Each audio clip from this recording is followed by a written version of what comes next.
So மயிலாப்பூர்ல இப்போ March 22 Panguni Uthiram பத்தி நம்ம இப்போ பேச போறோம், டீகோட் பண்ண போறோம், அப்படி சொல்லாமா? மயிலாப்பூர்ன்ற பேர் ஏன் வந்துச்சு? ஒரு முறை கைலாயத்துல சிவபெருமான் நமச்சிவாய பஞ்சாட்சரத்தோட மகிமையை பத்தி சொல்லிட்டு இருக்கும்போது பிரம்மன் அவருக்கு 5 தலைகள் இருந்துதான். நானும் சிவபெருமான் மாதிரி அவருக்கு சமமானவர் அப்படின்ற அந்த கர்வத்துல இருந்தாராம். அப்ப சிவபெருமான் அவரோட கர்வத்தை அழிக்கணும் அப்படிங்கிறதுக்காக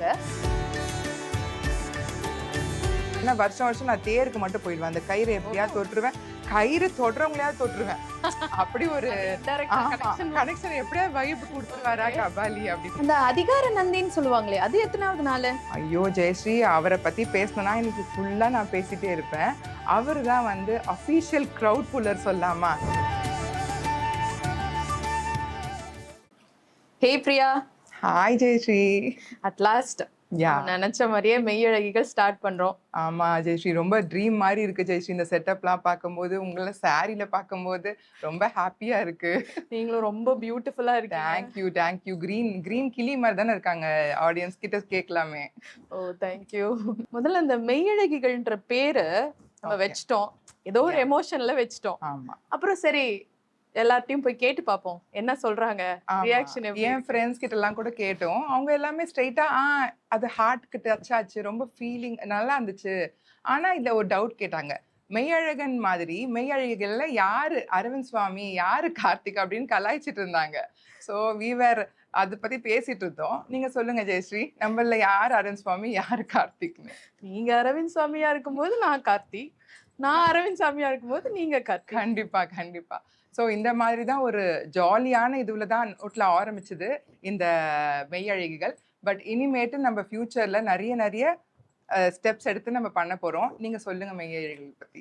ஸோ மெய்யழகிகள் மெயினா நம்ம எதுக்காக ஸ்டார்ட் பண்ணியிருக்கோம் அப்படின்னா, ஒரு 2 பொண்ணுங்க சேர்ந்தா காசிப் பண்ணுவாங்க அப்படின்னு தான் பொதுவா சொல்லுவாங்க, இல்லைன்னா குக் பண்ணுவாங்க, வேற என்ன தெரியும் அப்படிங்கிற மாதிரி. பட் நம்ம 2 பேர் சேர்ந்து ஒரு பிஸ்னஸ் பண்ணலாம், இல்லை ஒரு இன்ஃபர்மேஷனை எடுத்து சொல்லலாம். அந்த மாதிரி தான், அந்த ஒரு முயற்சியில தான் இந்த டீகோடிங் அப்படின்ற சீரீஸ் ஆரம்பிக்கிறோம். டீகோட் த ரியல், அதுதான் எங்களோட டேக்லைன். என்ன ஒரு விஷயத்தை எடுத்து அதை பத்தி நம்ம டீடைல்டா பார்க்கறது தான் டீகோடிங். இந்த சினிமா டீகோடிங் மாதிரி இல்லாத விஷயத்த சொல்றது இல்லை, இருக்கிற விஷயத்த எடுத்து சொல்றது தான் நம்ம decoding the real. It's like a கைடுன்னு சொல்லலாம். சிம்பிள் டேர்ம்ல சொல்லணும்னா இட்ஸ் அ கைடு. ஸோ என்ன இஷ்யூஸ், என்ன மாதிரி விஷயத்த நம்ம எடுத்து பண்ணோன்றதை நீங்க கமெண்ட் கூட பண்ணலாம். இந்த மாதிரி ஒரு ஆங்கிள் நாங்க பண்றது. ஸோ கண்டிப்பா நிறைய கமெண்ட்ஸ் எதிர்பார்க்கிறோம். நம்ம சேனலோட வியூவர்ஸ் பார்த்தீங்கன்னா நிறைய பேர் பொண்ணுங்க தான். ஸோ அவங்களுக்கு ஏத்த மாதிரி ஒரு டாபிக் எடுத்து பேசலாம் அப்படின்னு. இன்னைக்கு என்ன டாபிக் நீங்களே சொல்லுங்க ஜெயஸ்ரீ. நம்ம 2 பேருக்கும் லாஸ்ட் இதுல நம்ம இன்டர்வியூல ஒரு ஹிண்ட் கொடுத்தோம், அதுல இருந்து நம்ம இப்ப ஆரம்பிக்க போறோம். சோ சொல்லுங்க. நம்ம சைல்ட்ஹுட் 2 பேருக்குமே மயிலாப்பூர் தான். So Mylapore is really close to our heart. So அதுல இருந்தே ஆரம்பிச்சிடலாம் அப்படின்னு. கண்டிப்பா. ஆனா மயிலாப்பூரை கவர் பண்ண ஒரு சீரீஸ் தான் வேணும், ஒரு எபிசோட் பத்தாது.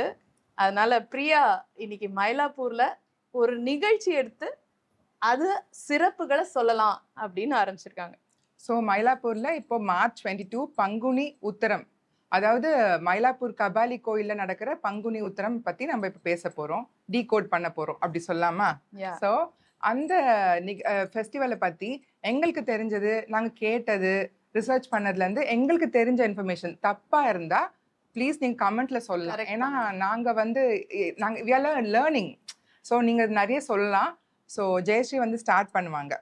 எங்க பாட்டி ஒரு கதை சொல்லுவாங்க, மயிலாப்பூர்ன்ற பேர் ஏன் வந்துச்சு அப்படின்னு. உங்களுக்கு தெரியுமா? இல்ல ஜெயஸ்ரீ, உங்களுக்கு தெரியும் நினைக்கிறேன், நீங்களே சொல்லிடுங்க.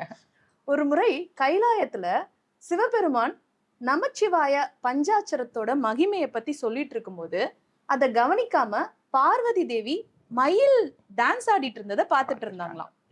அதுல கோபம் அடைஞ்சு சிவபெருமான் நீ மயிலா பிறக்கணும் அப்படின்னு சொல்லி புன்னை வனத்துக்கு அனுப்பிச்சு வச்சுட்டாரு. அந்த புன்னை வனம் தான் இப்போ இருக்கிற மயிலாப்பூர். ஸோ மயிலாப்பூரை முதல்ல திருமயிலை அப்படின்னு சொல்லிட்டு இருந்தாங்க. அதுக்கப்புறம் அது மருவிதான் மயிலாப்பூர் அப்படின்ற பேர் வந்தது. திருமயிலைன்ற பேர் எதுக்கு வந்துச்சுன்னா, அந்த இடத்துல சிவபெருமான வழிபட்டு பார்வதி தவம் பண்ணிட்டு இருந்தாங்க. அப்போ எல்லாருக்கும் அருள் புரியுற மாதிரி கற்பக விருட்சமா இருக்கிறனால அம்மனுக்கு கற்பகாம்பாள் அப்படின்ற பேரை சிவபெருமான் சூட்டினார். கற்பக விருஷம் அது எதனால? யாரு என்ன என்ன கேட்டாலும் கேட்டாலும் அந்த அது மரம் கொடுக்கும், அருளும். அதனால அதுக்கு பேரு கற்பகம். கற்பகம். கற்பக விருட்சம், விருட்சம்னா மரம். இப்போ கபாலீஸ்வரர்ன்ற பேர் ஏன் வந்ததுன்னு வந்தது. தெரியுங்களா உங்களுக்கு? அது ரொம்ப இன்ட்ரெஸ்டிங்கா இருக்கும்ல, சொல்லுங்க. கண்டிப்பா. யா. இதெல்லாம் எங்க பாட்டி தான் எனக்கு சொன்னாங்க. ம். பிரம்மன் அவருக்கு 5 தலைகள் இருந்துதான். நானும் சிவபெருமான் மாதிரி அவருக்கு சமமானவர் அப்படின்ற அந்த கர்வத்துல கர்வம். இருந்தாராம். அப்ப சிவபெருமான் அவரோட கர்வத்தை அழிக்கணும் அப்படிங்கிறதுக்காக 5வது தலையில கபாலத்தை கிள்ளி வச்சாரு. அப்படிங்கறனாலதான் அவருக்கு கபாலீஸ்வரர் அப்படின்ற பேர் வந்தது. Very interesting. இது கூட நான் கொஞ்சம் கொஞ்சம் கேட்டிருக்கேன். அதெல்லாம் ரொம்ப இன்ட்ரெஸ்டிங்கா இருந்துச்சு. ஓகே ஜெயஸ்ரீ. இந்த ஏஐ காலத்துல நம்ம என்னதான் ஏஐல நிறைய ரிசர்ச்சஸ் பண்ணாலும் நம்ம பாட்டி சொன்ன கதைகள் நம்ம மனசுல எவ்வளவு ஆழமா பதிஞ்சிருக்குல்ல. ரொம்ப இன்ட்ரெஸ்டிங்கான ஸ்டோரி. அதே மாதிரி கபாலியோட உற்சவம் பத்தி பேசும்போதே மயிலாப்பூர் பீப்புளுக்கு நிறைய பேருக்கு நிறைய ஸ்டோரிஸ் தெரியும். ஸோ நம்ம அங்கிருந்து கொஞ்சம் கொஞ்சம் கேதர் பண்ணி தான் நம்ம இப்போ இங்க சொல்லிட்டு இருக்கோம். So sure. இந்த பிரம்மோற்சவம், இந்த 10 நாள் திருவிழாவை பிரம்மோற்சவம்னு கூப்பிடுவாங்க. இந்த பிரம்மனே தலைமையில நின்னு இந்த சிவனுக்கு உற்சவத்தை உற்சவத்தை நடத்துறதுனால பண்ணதால பிரம்மோற்சவம் என்று பிரம்மோற்சவம்ன்ற பேரும் பேரும் வந்தது. ஆமா, sure. இப்ப அதோட 10 நாள் பெருமைகளை நம்ம பேசலாம். கண்டிப்பா. முதல் நாளே கொடி ஏத்திடுவாங்களா? இல்ல ஜெயஸ்ரீ, அது ரொம்ப ரொம்ப முக்கியம். அதுக்கு முன்னாடி அந்த கோயில் பக்கத்துலயே இருக்கிற கோலவிழி அம்மன் இருக்காங்க. அந்த மயிலாப்பூர்ல இருக்கவங்க எல்லாருக்கும் தெரியும். அந்த கோயில்ல போய் கண்டிப்பா பெர்மிஷன், அதாவது உத்தரவு வாங்கிட்டு தான் வரணும். அதுக்கு பூசாரிகளும் அந்த கோயிலோட சாமிகளும் போய் பூக்கள், மஞ்சள், புடவை எல்லாம் எடுத்துட்டு போய் கொடுத்து அங்க உத்தரவு வாங்குவாங்க. ஸோ அதுக்கப்புறம் தான் இந்த 2 இது வேற இருக்கு. ஓமம் ஒண்ணு பண்ணுவாங்க ஜெயஸ்ரீ. அது பேர் மிருத்யுஞ்சயம் ஓமம், அப்புறம் வாஸ்து சாந்தி பூஜை. இது 2 பண்ணக்கு அப்புறம் தான் கொடியேற்றத்தை பத்தி ஆரம்பிப்பாங்க. ஓகே ஜெயஸ்ரீ, மிருத்யுஞ்சயம் ஓமம் சொன்னல, இப்போ அத பத்தி ஏதாவது உங்க பாட்டி சொல்லிருப்பாங்கல்ல, சொல்லுங்க பாக்கலாம். கண்டிப்பா. மிருத்யுனா மரணம், மிருத்யுஞ்சயம்னா மரணத்தை வெல்றதுக்கு ஒரு ஹோமம் பண்ணுவாங்க. ஓகே, அதாலதான் இந்த தடை எல்லாம் எதுவும் வரக்கூடாது, நம்ம இந்த திருவிழாவை நல்லபடியா 10 days முடிக்கணும். ஏன்னா நிறைய பேரு ஜெயஸ்ரீ, நீங்க அங்க போய் பாத்தீங்கன்னா the amount of hard work எல்லாரும் போடுறத பார்க்கும்போது ரொம்ப பிரமிப்பா இருக்கும். நம்மளுக்கு சின்ன வேலை செய்யும் போது ரொம்ப டயர்ட் ஆயிடுறோம். அவ்வளோ பெரிய சாமி, அவ்வளோ பெரிய வெயிட்டை அவங்க எப்படி. ஸோ கண்டிப்பா கோலவிழி அம்மனோட பவர் வேணும், பெர்மிஷனும் வேணும். எல்லா பூஜை பண்றதுக்கு முன்னாடியும் இந்த கிராம தேவதைக்கு பூஜை பண்ணுவாங்க. கண்டிப்பா. அந்த மாதிரி இந்த உற்சவத்துக்கு கோலவிழி அம்மன் கோயில்ல. அருமையான இன்ஃபர்மேஷன். கோலவிழி அம்மன் கோயில் யாரெல்லாம் போயிருக்கீங்க, அதை பத்தி ஏதாவது மகிமை தெரிஞ்சதுன்னா ப்ளீஸ் எங்க கமெண்ட் பண்ணுங்க. எனக்கு ஆக்சுவலி நிறைய தெரியாது அந்த அம்மன் கோயில் பத்தி. சோ தெரிஞ்சவங்க சொல்லலாம். எனக்கு ரொம்ப பிடிக்கும் அந்த அம்மன். ஓகே. அந்த காரணீஸ்வரர் கோயில்ல இருந்து பீச்சுக்கு போறோம்ல, ஓகே, அந்த வழியில ரைட் சைடுல இருக்கு. ஓகே. நாங்க நிறைய தடவை அங்க பொங்கல் வச்சிருக்கோம். நாங்க முண்டக்கண்ணி அம்மன் கோயில் தான் போயிருக்கோம் அடிக்கடி. ஆனா கோலவிழி அம்மன் இந்த ஸ்டோரி எல்லாம் படிக்கும் போதுதான் இப்படி ஒரு ப்ராசஸ் இருக்குன்றதெல்லாம் we are learning. கொடியேற்றத்துக்கு ஏதாவது சிறப்பு இருக்கா? ஆமா ஜெயஸ்ரீ, இது ரொம்ப மந்திரங்கள் ஒலிக்க, நாதஸ்வரம் ஒலிக்க, நந்தி படம் போட்ட இந்த கொடி தங்க மரத்துல ஏறும். அது பார்க்கும்போதே ரொம்ப கூஸ் பம்ஸா இருக்கும், பிரமிப்பா இருக்கும். எப்படி இவ்வளோ பெர்ஃபெக்டா ஒரு கஸ்டம்ஸை இவ்வளோ அழகா பண்றாங்கன்றது. ஸோ மயிலாப்பூர்ல இருக்க முக்காவாசி பேர் அங்கதான் இருப்பாங்க. ஸோ இது ஏற்றினதுக்கு அப்புறம் தான் ஒன்னொன்னா நம்மளுக்கு திருவிழாக்கள் ஆரம்பிக்கும். கொடியேற்றம் நடந்த அன்னைக்கு நைட்டு ஒரு சிறப்பான ஒரு விஷயம் இருக்கு. ஆமா ஜெயஸ்ரீ, அன்னைக்கு நைட்டே சிவபெருமான் கற்பக விருஷ மரத்துல அலங்காரத்தோட வருவாரு. அதே மாதிரி கற்பகாம்பாள் அதை விட அலங்காரமா புன்னை மரத்துல அடியில அலங்காரத்துல வருவாங்க. இது எப்படின்னா 2 பேருக்கும் போட்டியா இருக்கும், இவங்க அழகா அவங்க அழகான்ற மாதிரி அவ்வளோ அலங்காரம் பண்ணி அழைச்சிட்டு வருவாங்க. இது ஃபர்ஸ்ட் டே. இந்த கதையெல்லாம் கேட்கும்போது இந்த கோயில் ரொம்ப பழமையானதா இருக்கும் போல இருக்கே. ரொம்ப பழமையானது தான். அதுக்கு ஒரு சின்ன கதை இருக்கு. இந்த கோயில் 300ல இருந்து 400 வருஷம் பழமையானது தான். இந்த கோயிலோட இன்னொரு கதை நம்ம இன்னொரு வாட்டி ஒரு வீடியோல கண்டிப்பா டீட்டெயிலா போடலாம். பிகாஸ் அதுக்கேற்ற ஆஸ்ட்ராலஜிக்கல்லாம் நம்ம போய் ரிசர்ச் பண்ணி இதை பத்தி கண்டிப்பா நம்ம போடுறோம். ஆனா இந்த கபாலி கோயில் 300 to 400 இயர்ஸ் தான் ஓல்டு. இது விஜயநகர் மன்னர்களாக கட்டப்பட்டது. ஓகே. புன்னை மரத்துல நான் சொல்லியிருந்தேன்ல ஜெயஸ்ரீ, அதாவது கற்பகாம்பாள் புன்னை மரத்துல வருவாங்க, சிவபெருமான் கற்பக விருட்ச மரத்துல அலங்காரத்துல வருவாங்க. சோ இவங்க வந்ததுதான் அந்த நம்ம சீன் சொன்னோம்ல, என்ன சீன் சொல்லுங்க? அந்த திருமயிலையோட கதையில வந்த அந்த சீனை தான், புன்னைவனத்துல. புன்னைவனத்துல வந்த அந்த சீன் தான். இத வந்து நம்ம என்ன சொல்றது, ஒரு டிராமா மாதிரி நம்ம பண்ணி Enact காட்டுறது, பண்ணிட்டாங்க. எனாக்ட் பண்ணி காட்டுறதுக்கு தான் இது. ஓ, சோ okay. இதுக்கு சில்ட்ரன்ஸுக்கு கிட்ஸ் எல்லாம் பார்க்கும்போது they will be very excited. இதெல்லாம் தெரியாம நம்ம சும்மா பார்க்குறோம். ஆனா இந்த கதையை சொல்லி அழைச்சிட்டு வரும்போது they will be very more interested to come.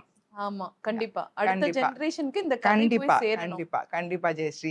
So அடுத்தது நம்ம செகண்ட் டே பத்தி பார்க்குறோம் ஜெயஸ்ரீ. உங்களுக்கு ஏதாவது ஐடியா இருக்கா அத பத்தி? நீங்க பார்த்திருப்பீங்கன்னு நினைக்கிறேன். நான் பார்த்திருக்கேன். ஆனா எனக்கு ஆர்டரா ஞாபகம் இல்ல. ஓகே. செகண்ட் டே என்ன நடக்கும்? பகல்ல வந்து சூரிய அலங்காரத்துல வருவாரு. சூரிய வட்டம் சொல்வாங்க. சோ ராத்திரி நைட் வந்து சந்திர வட்டத்துல வருவாரு. சோ இது எப்படின்னா ஒளிய குறிக்கும். இந்த ஃபுல் அலங்காரமே ஒளி பத்திய அதாவது நான் சிவன் தான் எல்லாம். அந்த ஒளி எல்லாமே சிவன் தான்ன்றது சொல்றதுக்கு தான் இந்த அலங்காரத்தை சொல்லுவாங்க. ஆனா அந்த சந்திர வட்டம், சூரிய வட்டம் நீங்க பார்த்தீங்கன்னா அப்படி இருக்கும் ஜெயஸ்ரீ. சன்லைட்ல சூரிய வட்டமோட அலங்காரமும் மூன் லைட்ல இந்த சந்திரவட்டம் அலங்காரமும் அவ்வளோ அழகா இருக்கும் ஜெயஸ்ரீ. இது பார்க்கறது எப்படின்னா நம்மள ரொம்ப காம் ஆக்கிடும். இந்த சந்திரவட்டம் பார்க்கும்போது ரொம்ப மைண்ட்லாம் ரொம்ப ரிலாக்ஸிங்கா இருக்கும். சில்வர்ல இருப்பாரு ஃபுல்லாவே. ஸோ அது ரொம்ப டிலைட்டுங்க. அது சொல்றதுக்குலாம் இல்லை, நீங்க பார்த்தா தெரியும்.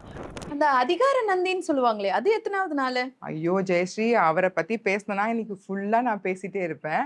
அவர் தான் வந்து அஃபீஷியல் க்ரௌட் புல்லர் சொல்லாமா கபாலியோட திருவிழாக்கு. இதுக்கு மட்டுமே போவாங்க. ஐயோ அதிகார நந்தி பார்க்கறதுக்காகவே திருவிழாக்கு Charming guy மாதிரி. அப்படிதான். அவர் வந்து ஒரு கமாண்டர் மாதிரி, கைலாயத்துக்கே நான் தான் ராஜா. அங்க வருவாரு ஜெயஸ்ரீ. இப்பவே எனக்கு புல்ல இருக்குது. அவர் அங்க வரும்போதே நம்மளுக்கு அந்த சவுண்டு வைபு, எப்படி அந்த இருப்பாரு பார்க்கிறதுக்கு? மனித உடலும் மாட்டோட தலையும் அவரோட உடல் அமைஞ்சிருக்கும். அவர் தான் நம்ம கபாலியை அழைச்சிட்டு வருவாரு. அதை பார்க்குற சீனும் அதுதான் க்ரௌட் புல்லர்னு சொல்லலாம். ஒரே லைன்ல வந்து க்ரௌட் புல்லர். இதுக்காகவே மட்டும்தான் வருவாங்க. நீங்க பார்த்திருக்கீங்களா ஜெயஸ்ரீ? அதிகார நந்தியவா? ஆமா, ஆமா, அந்த பேர்ல இருக்கிற அந்த அதிகாரத்தையே அந்த ஃபேஸ்ல பார்த்திருக்கேன். கண்டிப்பா. எல்லாரும் கூட்டமா நின்னுக்கிட்டு ஹரோஹரா அப்படின்னு கத்திக்கிட்டே பயங்கரமான வைப் அது. பயங்கரமான வைப் இருக்கும். மாட வீதி ஃபுல்லாவே கூட்டமாயிடும். ஃபுல்லா 4 பக்கமும் கூட்டமாயிடும். அவங்கள பார்த்துட்டு அந்த டான்ஸ் ஆடுவாரு பாருங்க. அது பார்க்க 2 கண்ணு பத்தாது. எவ்வளவு ஃபோன்ல என்னதான் எடுத்தாலும், நாங்க உங்களுக்கு போட்டாலும், அங்க லைவா போய் பார்க்கும்போது அதுதான் அழகு. கண்டிப்பா. நாங்க என்னதான் உங்க லைவ் ஷூட் எடுத்து போட்டாலும் அது வராதுங்க. அது அங்க போய் அங்க நேரா போய் லைவா பார்க்கிறது தான் ரொம்ப சந்தோஷம். அந்த பூரிப்பு வந்து நீங்க அனுபவிக்கணும். மயிலாப்பூர் போனாதான் புரியும் அது. இது சென்னையோட ஒரு நாடி துடிப்பு தான். கண்டிப்பா. கண்டிப்பா. ஏன்னா எல்லாருக்கும் நிறைய பேருக்கு தெரியாது ஆனா. சோ நம்ம இன்னும் கொஞ்சம் ரீச் பண்ணணும் தான் இந்த எபிசோடே நம்ம பண்றோம். டீகோட் கண்டிப்பா. பண்றதே நிறைய பேருக்கு என்ன அது பங்குனினா முருகர் தானே. இல்லங்க, எங்க கபாலிய வந்து பாருங்க ஒரு வாட்டி. எப்பயுமே பங்குனினா நம்ம முருகர் பத்தி ஆமா. தான் பேசுறாங்க. சோ நிறைய பேருக்கு அது ரீச் ஆகணும். நம்ம கபாலி பத்தி பேசுறதுக்கு நம்மளுக்கு ரொம்ப பிளெஸ்டு அப்படின்னு நினைக்கணும்ல. கண்டிப்பா. கபாலீஸ்வர் பத்தி பேசுறதுக்கு we are so blessed. இதெல்லாம் குடுப்பன இல்லைன்னா நாங்க இங்க வந்து இப்படி உட்கார்ந்து பேசிருக்கவே முடியாது. கண்டிப்பா. அதிகார நந்தி காலையில, அன்னைக்கு சாயந்தரம் என்ன நடக்கும்? அன்னைக்கு நைட்டே வந்து சாமி வந்து அலங்காரத்துல பூத வாகனத்துல வருவாரு.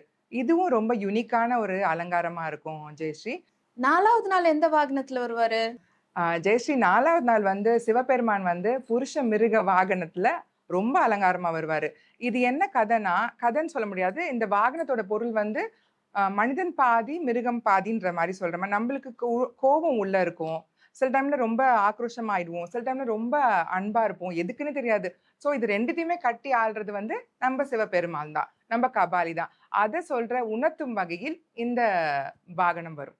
அப்ப 5வது 6வது நாள்னா என்ன நடக்கும்? 5வது நாள் வந்து எனக்கு ரொம்ப ஃபேவரட்டான வெள்ளி ரிஷப வாகனம் சொல்லுவாங்க. இது வந்து மாட்டின் மேல, காளை மாட்டின் மேல சிவபெருமான் வருவாரு. தர்மத்தோட அடையாளமான காளை மாட்டின் மேல் சிவபெருமான் அருள் கொடுப்பாரு. இந்த சீனை பார்க்கறதுக்கும் கண்டிப்பா நீங்க சொல்றீங்க நைட் நடக்கணும் ஜெயஸ்ரீ. இது ரொம்ப லேட்டா நடக்கும். அதாவது 9 மேல கூட ஆகும். 9, 10 கூட ஆகும். பட் பீப்புளோட க்ரௌட பாத்தீங்கன்னா அவ்வளோ எந்தூசியாஸ்டிக்கா அத்தனை மணிக்கு வந்து நிப்பாங்க நம்ம கபாலிக்காக. சோ நான் லைவ்ல தான் பார்ப்பேன். நம்மலாம் கொஞ்சம் தூரமா இருக்கும் மயிலாப்பூர்ல இருந்து. மயிலாப்பூரே அங்கதான் இருக்கும். ஆனா மயிலாப்பூர்ல இருந்து கொஞ்சம் தள்ளி இருக்கிறதால நான் டிவில தான் பார்ப்பேன் ஜெயஸ்ரீ. அவ்வளோ ஃபுல் க்ரௌடா இருக்கும். அதிகார நந்திக்கு ஒரு க்ரௌடுனா இது நைட் 9 o'clock மேல எல்லா ஒர்க்கையும் முடிச்சுட்டு தே வில் கம்.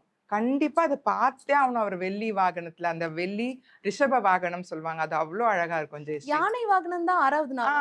6வது நாள் வந்து யானை வாகனம். ஓ. யானை வாகனம் வந்து அதுவும் வந்து என்ன சொல்றது, மரத்தால செய்யப்பட்ட யானை அது பொம்மை. அந்த சிலை ரொம்ப அழகா இருக்கும் ஜெயஸ்ரீ. அது பார்க்கும்போதே அவர் மேல போட்டிருக்க அந்த பட்டு துணியாகட்டும், யானை மேல போட்டிருக்க பட்டு துணி, கபாலி மேல இருக்கிற ஒரு ஒரு அலங்காரத்துக்கும் அவங்க குடுக்குற மெனக்கெடு, நம்ம கண்டிப்பா அதுக்காவது போய் பார்க்கணும். நம்ம போய் பூ கட்ட முடியல, எதுவும் பண்ண முடியல. நம்ம ஜஸ்ட் போய் பார்த்தாலே போதும் ஜெயஸ்ரீ.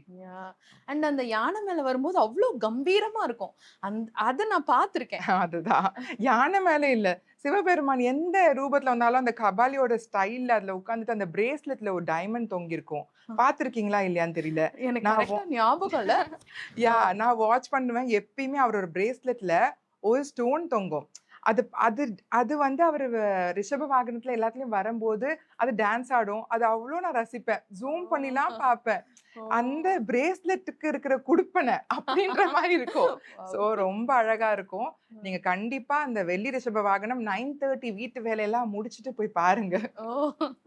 Okay. சோ 6th டே வரைக்கும் ஊர்வலமா வந்துட்டாரு. இல்ல இது வரைக்கும் நீங்க சொல்லுங்க, எப்படி இருந்தாரு கபாலி? பயங்கர அழகா இருந்தாரு. நான் இமேஜினேஷன்லயே அவரை பார்த்து பார்த்துட்டோம். ரசிச்சிட்டு இருந்தேன். சோ இப்ப நம்ம 7th டே ரொம்ப ஸ்பெஷல் ஜெயஸ்ரீ. தேர். தேருக்காக எல்லாருமே வெயிட் பண்ணிட்டு இருப்பாங்க. அது சண்டேஸ்ல வந்தா ரொம்ப கம்ஃபர்டபுளா இருக்கும். வீக் டேஸ்ல வந்தா கொஞ்சம் கஷ்டமா இருக்கும். ஆனா ஈவினிங்ல வந்து தேர் வந்து ஒரு இடத்துல போய் நின்றும். ஆனா மார்னிங் 7 o'clock தேர் ஸ்டார்ட் பண்ணுவாங்க ஜெயஸ்ரீ. அந்த 7க்கு முன்னாடியே அந்த ரோட்ல போய் பார்த்தீங்கன்னா கூட்டம் ஒரு இடம் இல்லாம எல்லா இடத்துலயும் பீப்புள் இருப்பாங்க. நம்மளுக்கு ரொம்ப என்ன எப்படி நான் தானே இங்க முன்னாடி வரணும்னு நினைச்சேன். 6 o'clock நான் வந்து நிக்கிறேன். 5:04க்கே வந்து நின்றுவாங்க. ஏன்னா தேரோட அந்த கயிறு இழுக்கத்துக்கு. அது இழுக்கிறது ஒரு பெரிய பாக்கியம். சோ அத வந்து பார்க்கறதுக்கு அந்த கற்பகாம்பாலும் கபாலியும் அந்த தேர் உள்ள இருக்கிறத பார்க்கற அழகே தனி அழகு. சோ அந்த தேர் இழுக்கும்போது அதுக்கு ஒரு சின்ன கதை சொல்லுவாங்க. இந்த மாதிரி தேர் வலம் பிடிச்சு இழுக்கும்போது நம்மளுடைய ஈகோ, கர்வம் எல்லாமே அவரு அழிச்சிடுவாரு. சோ கபாலி வந்து நம்மளுக்காக வருஷத்துக்கு ஒரு வாட்டி ஊர்வலமா வராரு. நம்மள பார்க்க வராரு. நம்மளனா வீட்டை விட்டு வெளியில வர முடியாத முடியாதவங்க, பெரியவங்க ஆ, எல்லாரையும், அதாவது சாதி, ஊர் மதம் மக்கள், எதுவுமே கிடையாது ஜெயஸ்ரீ. இது தேர் மட்டும். அந்த தேர் வலம் வந்து ஒரு இடத்துல போய் ரெஸ்ட் ஆயிடும். அந்த ரெஸ்ட் ஆனதுக்கு அப்புறம் நம்ம எப்ப வேணா போய் விசிட் பண்ணலாம். ஆனா ரவுண்ட்ஸ் வந்து 7 to 2க்குள்ளே முடிஞ்சிடும் ஜெயஸ்ரீ. 2க்கு போய் ரெஸ்ட் எடுத்துருவாரு. சோ இதான் அந்த டைமிங். ஏன்னா வருஷம் வருஷம் நான் தேருக்கு மட்டும் போயிடுவேன். அந்த கயிறை எப்படியாவது தொட்டுருவேன். கயிறு தொடுறவங்களையாவது தொட்டுருவேன்.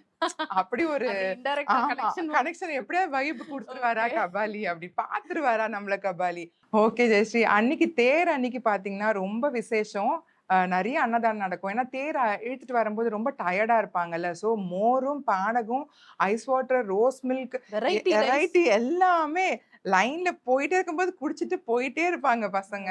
சோ ரொம்ப நல்லா இருக்கும். அந்த தேரு ஒரு இழுக்கும் போது அந்த ஒரு ஒரு ஒரு ஷேக் நடக்கும்ல. அந்த பூ, அந்த பட்டு துணி, அந்த கொடை, அந்த சாமி பார்க்கும்போதே அவ்வளோ அழகா இருக்கும். என்ன அழகு அவர் அழைச்சிட்டு வரும்போது. அதே மாதிரி அந்த பிரேஸ்லெட்டை பாருங்க ஜெயஸ்ரீ. கண்டிப்பா உள்ள இந்த வருஷம் நான் மிஸ் பண்ணாம பார்க்க போறேன். கண்டிப்பா பாருங்க. சோ ரொம்ப நல்லா இருப்பாரு. ஒரு திருவிழா ஃபீல வந்து சென்னையில நம்ம அனுபவிக்கணும்னா இந்த ஃபெஸ்டிவல் தான் அடிச்சு சொல்லுவேன். வேற எந்த ஃபெஸ்டிவலும் நம்மளால இந்த அளவுக்கு ரசிக்க முடியுமா தெரியல. அந்த ஊரையே வந்து போலீஸ் வந்து ஃபுல் கண்ட்ரோல் எடுத்து ரொம்ப கிளீனா, ரொம்ப நீட்டா பண்ணுவாங்க.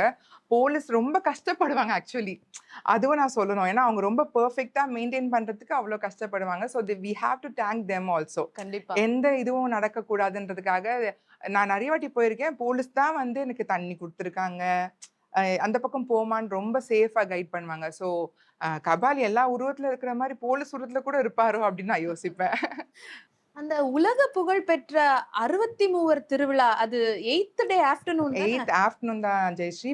ஆனா மார்னிங் வந்து திருஞான சம்பந்தர் பாடி இறந்த ஒரு ஆக்சுவலி ஏற்கனவே இறந்த பூம்பாவையை உசுரோட எடுத்துட்டு வந்த ஒரு நிகழ்வை நிகழ்த்தி காட்டுவாங்க அன்னைக்கு காலையில.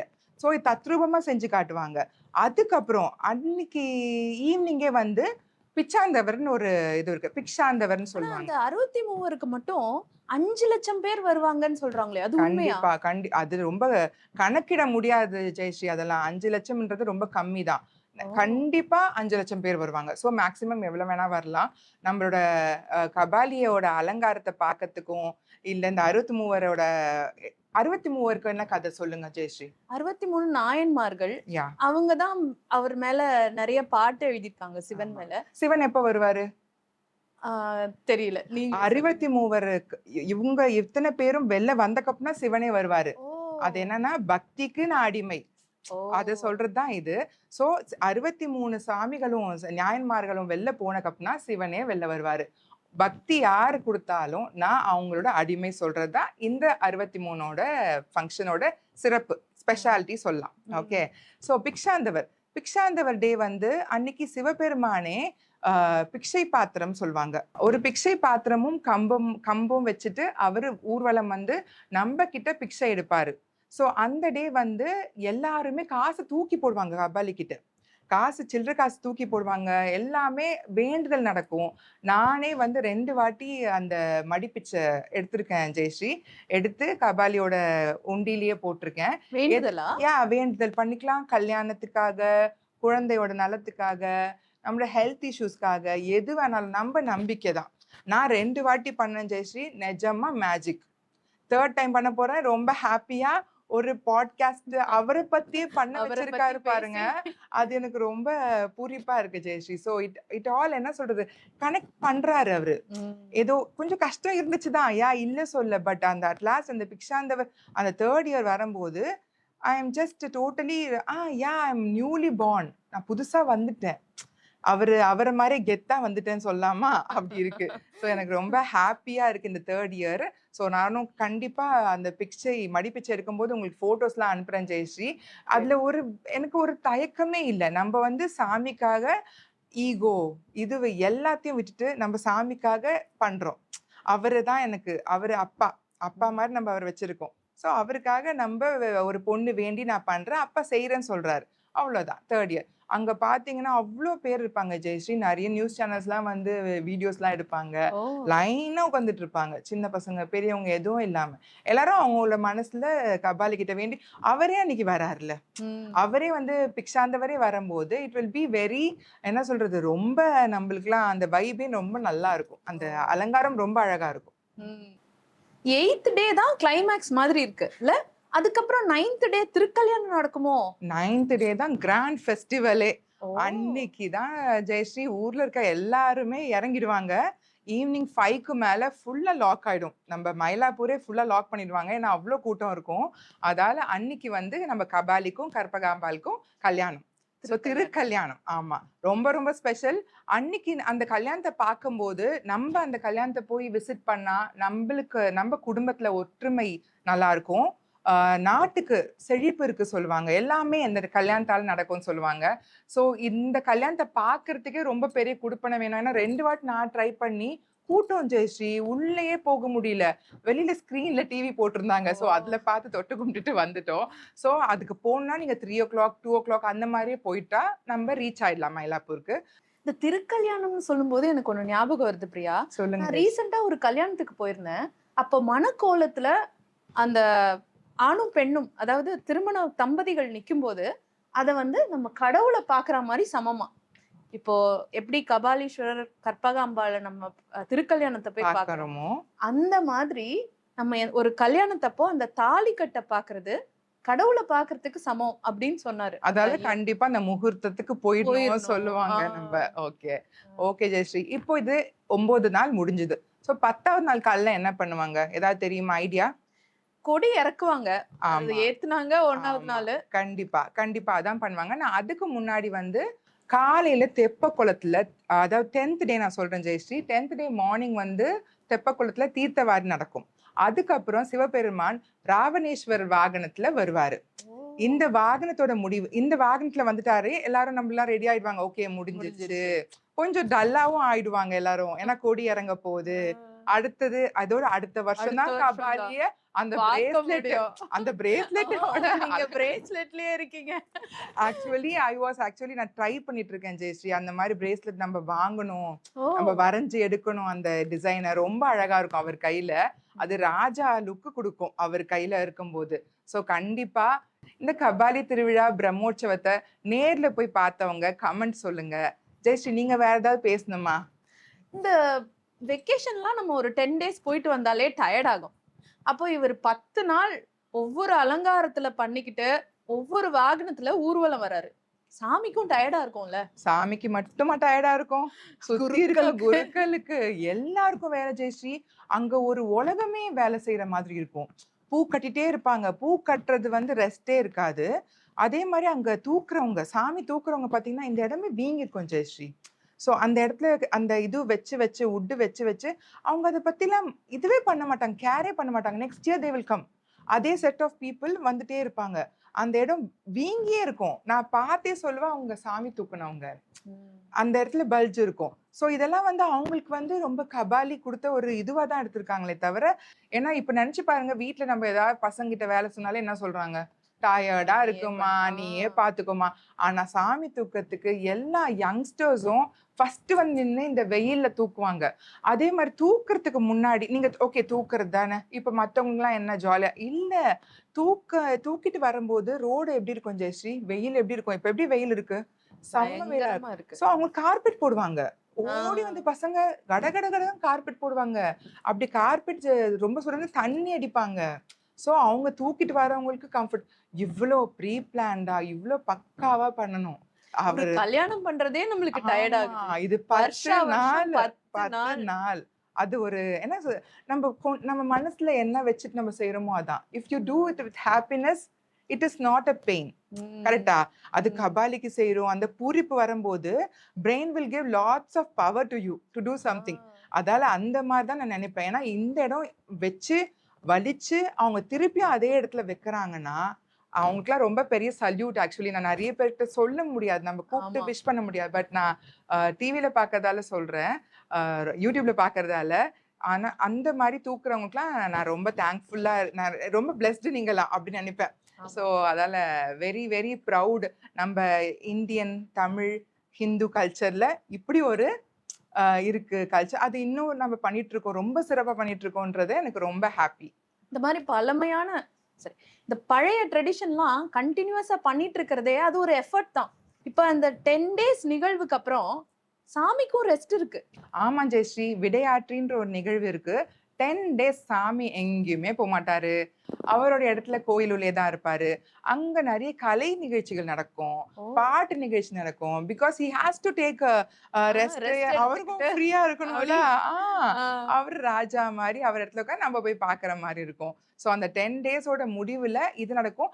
10th டே அந்த இது முடியல ஜெயஸ்ரீ. எது நம்ப கொடி இறக்குறாங்க. கொடியிறக்கம்க்கு முன்னாடி டே. திருக்கல்யாணம் முடிஞ்சு மறுநாள் மார்னிங் வந்து உமா மகேஸ்வரர் அலங்காரம்னு ஒண்ணு இருக்கும். ஓ! அது வந்து சாமி வந்து கோயில் உள்ளே தான் இருப்பாங்க. வெளில வரமாட்டாங்க.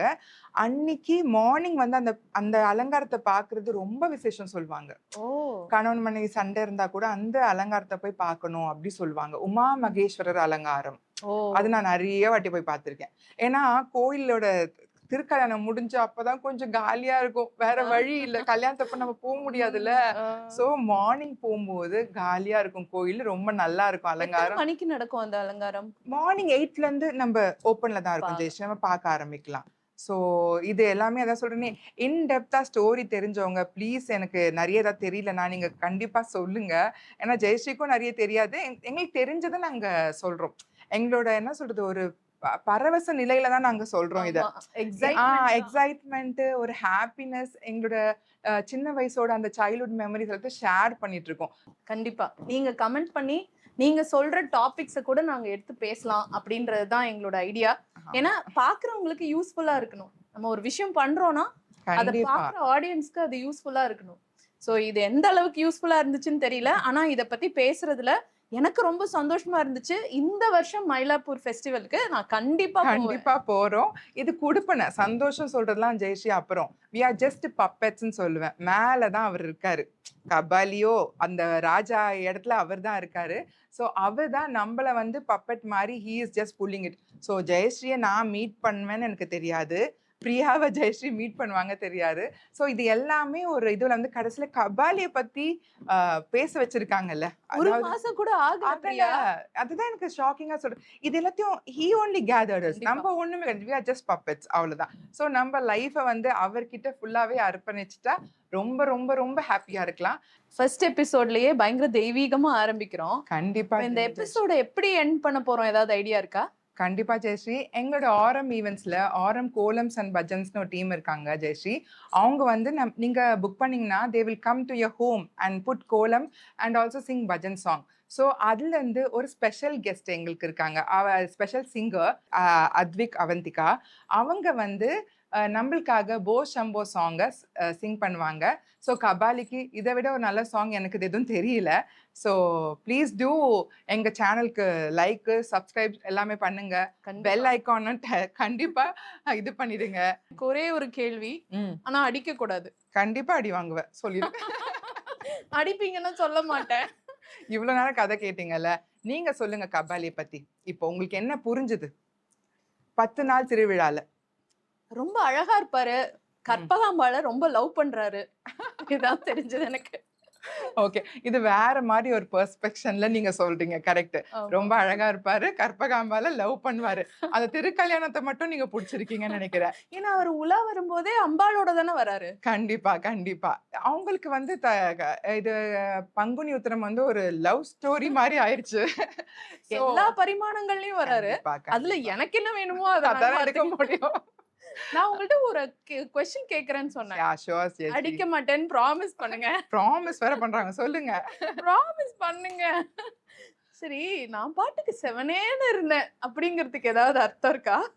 சிவனேன்னு இருக்கிறதுனா என்னது நீங்களே சொல்லுங்க. சும்மா ஒரு இடத்துல உட்கார்ந்து மெடிடேஷன் பண்றது. அதுதான் சொல்லிட்டீங்கல்ல, அவ்வளவுதான் ஜெயஸ்ரீ. மெடிடேஷனை தான் நான் பாட்டு செவனேன்னு இருந்தேன்னு சொல்றாங்களா? எந்த பிரச்சனை வந்தாலும் கம்மன் இருந்துட்டு சிவனேன்னு இருந்தாலே போதும் ஜெயஸ்ரீ. எல்லாமே நம்ம கண்டிப்பா ஃபேஸ் பண்ண முடியும். நீங்க சிவனேன்னு இருந்துறாதீங்க, சப்ஸ்கிரைப் பண்ணுங்க. எஸ். Signing off. மெய் அழகிகள், decoding the real. Yes. Okay Jayashree, next எபிசோட்ல இது ஒரு இன்ட்ரெஸ்டிங்கான வேற மாதிரி, இப்போ நம்ம ட்ரெடிஷ்னலா பண்ணிருக்கோம்ல, நெக்ஸ்ட் வந்து ரொம்ப இன்ட்ரெஸ்டிங்கா இருக்க போது. அவங்க க்ளூ கொடுக்கலாமா? கண்டிப்பா. என்னது? they deserve it. அவ்வளவுதான் க்ளூங்க, வேற எதுவும் சொல்ல முடியாது. இல்ல இருக்கு, சொல்லமா? சொல்லுங்க. ஒரு டேலண்டடான ஒரு டீம். இப்போ ஒரு 10 பேர் ஒரு ஸ்டுடியோல வந்து இருந்து இன்டர்வியூ பண்ணா எப்படி இருக்கும்? அந்த மாதிரி ஒரு நிகழ்ச்சியை நீங்க பார்க்க போறீங்க. Never before. Yes yes. ஏதாவது இந்த செட்டப்ல இருந்து டோட்டலி வேற மாதிரி இருக்கும். நாங்க வேற மாதிரி பேசியிருப்போம். அதனால நீங்க அந்த எபிசோடையும் கண்டிப்பா பாப்பீங்க. ஸோ இதுதான் எங்களோட ஃபர்ஸ்ட் எபிசோட். சொல்றதுல ரொம்ப பெருமையா இருக்கு, ரொம்ப பிளெஸ்டா இருக்கு. குடுப்பனை கபாலியை பத்தி பேசுறதுல. ஸோ அந்த தேர் இழுக்கும் போதும், அந்த என்ன சொல்றது, நந்தி அதிகார நந்தி அலங்காரத்தை பார்க்கும் போதும் எங்களோட ஞாபகம் கண்டிப்பா உங்களுக்கு வரும்னு நினைக்கிறேன். கபாலின்னு கூப்பிடும் போது எங்களையும் கொஞ்சம் நினைச்சுக்கோங்க. Thank you so much. Thank you so much for watching until here. Subscribe பண்ணுங்க.